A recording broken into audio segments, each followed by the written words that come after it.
Bonjour à tous et dans cette vidéo, nous allons voir les verbes forts au présent. À travers un petit exercice, je vais vous montrer tout simplement comment les conjuguer et comment savoir qu'un verbe est fort ou alors un verbe est faible. Donc, je vais vous montrer ça dans cet exercice. Mais avant de commencer, je vous invite à vous abonner à la chaîne si ce n'est pas encore fait. Likez tout simplement le bouton rouge juste en dessous et activer la cloche de notification pour avoir des notifications lorsque je mettrai en ligne une nouvelle vidéo à chaque fois. Donc, sans plus attendre, on y va. Donc, à travers ce petit exercice, donc du coup, on nous demande de compléter les phrases avec le verbe au présent. Donc, vous avez ici à chaque fois le verbe entre parenthèses et il convient du coup de le conjuguer au présent. Donc, je vais vous montrer comment reconnaître qu'un verbe est un verbe fort tout simplement au présent. Donc, la première phrase, ich sehe, par exemple ici, donc, ich sehe den neuen Film. Donc, ici, on a ich sehe. Donc ici, voilà, donc tout simplement le verbe voir à la première personne. Donc on ne voit pas forcément de différence. Ensuite, pour le 2, du sitzt. Donc ici, on peut déjà voir du liest plutôt. Alors, c'est le verbe lesen. Du liest immer sehr schnell. Donc ici, on peut déjà voir que le verbe lesen, c'est un verbe irrégulier ou encore verbe fort. Pourquoi? Parce que tout simplement, on a changé de radical. Donc, de radical, on est passé du E au IE. Donc, il y a eu un changement de radical avec le verbe lesen à la deuxième personne du singulier. Donc, c'est un verbe fort ou verbe irrégulier parce qu'il y a une irrégularité dans sa conjugaison, tout simplement. 3. Donc fahren, ici, heute nach München. Donc ici, fährt heute nach München. Donc pareil ici, qu'est-ce que vous constatez tout simplement, c'est que le verbe fahren a changé de radical. On est passé du A simple au A avec umlaut. Donc ici, ça vous montre que c'est un verbe fort ou encore irrégulier parce que sa conjugaison est irrégulière. On n'a pas à chaque fois le même radical, il y a un changement. 4, donc über die Prüfung, donc wir sprechen, donc ici, le verbe garde sa forme normale à la première personne du pluriel, donc pas de souci. Ensuite, du, donc le verbe laufen, jeden Morgen im Park, donc du läufst, voilà, du läufst, jeden Morgen im Park. Donc ici, on peut constater que le verbe laufen a changé également de radical, donc on est passé du A normal au A umlaut. Donc forcément, il s'agit d'un verbe fort ou un verbe irrégulier ici, parce qu'il change de radical tout simplement.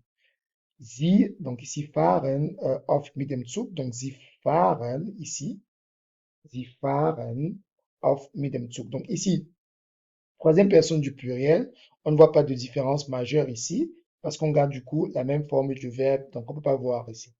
Mais il s'agit également d'un verbe fort, tout simplement. Lesen jeden Abend die Nachrichten. Donc er liest jeden Abend die Nachrichten. Donc ici, on revient à la forme list qui montre qu'ici, il s'agit d'un verbe fort ou verbe irrégulier, tout simplement, parce que il change du coup de radical. On est passé du E simple au IE. OK? Donc ici, donc ce qu'il faut retenir en gros, c'est que à la première, à la première personne, à la première personne du pluriel, et à la deuxième personne du pluriel également. On ne peut pas voir forcément la différence qu'il s'agisse d'un verbe régulier ou irrégulier.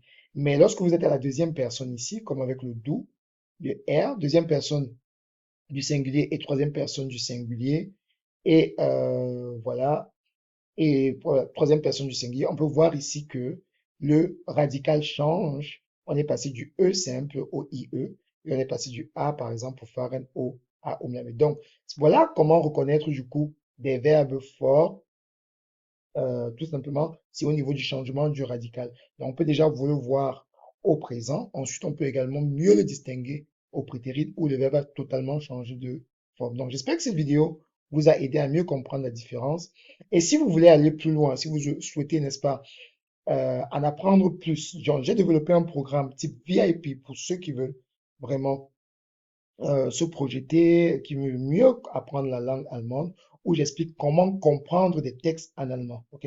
C'est un problème majeur très souvent pour de multiples apprenants de comment comprendre des textes tout simplement. Donc ici, j'ai créé un programme expert avec 10 vidéos dans lesquels je vous donne des astuces pour comprendre un texte, par exemple, un texte de type narratif, un texte de type annonce professionnelle, un texte de type argumentatif, d'accord?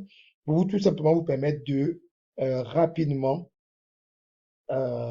progresser dans votre apprentissage et ne pas perdre le temps. Donc, ce programme, c'est fait par exemple pour des personnes qui n'ont pas beaucoup de temps et qui souhaiteraient, n'est-ce pas, voilà, avoir par exemple un programme ou alors un accompagnement qui pourront regarder dans leur temps libre tout le reste sans forcément avoir besoin d'un accompagnement. Donc, vous pouvez tout simplement prendre ce programme et tout simplement regarder les vidéos et vous avez les exercices également dans ce programme qui vous aident à mieux comprendre, voilà, vous entraîner tout simplement pour la compréhension écrite. Donc, je vous donne toutes les astuces indispensables à avoir, à connaître pour différents types de textes, etc. Donc, c'est du niveau de A2 jusqu'à B2, d'accord? Donc, le niveau intermédiaire, etc. Pour tous ceux qui souhaiteraient se l'approprier. Vous trouverez le lien dans la barre de description en dessous et mon contact si vous souhaitez bénéficier de ce programme VIP compréhension écrite qui vous aide vraiment à avoir toutes les astuces nécessaires pour comprendre des textes en allemand. OK? Merci de m'avoir écouté. N'hésitez pas de vous abonner à la chaîne pour continuer à voir des types de vidéos de grammaire. Et bien sûr, je vous dis à très bientôt pour une nouvelle vidéo de l'allemand pour les afros.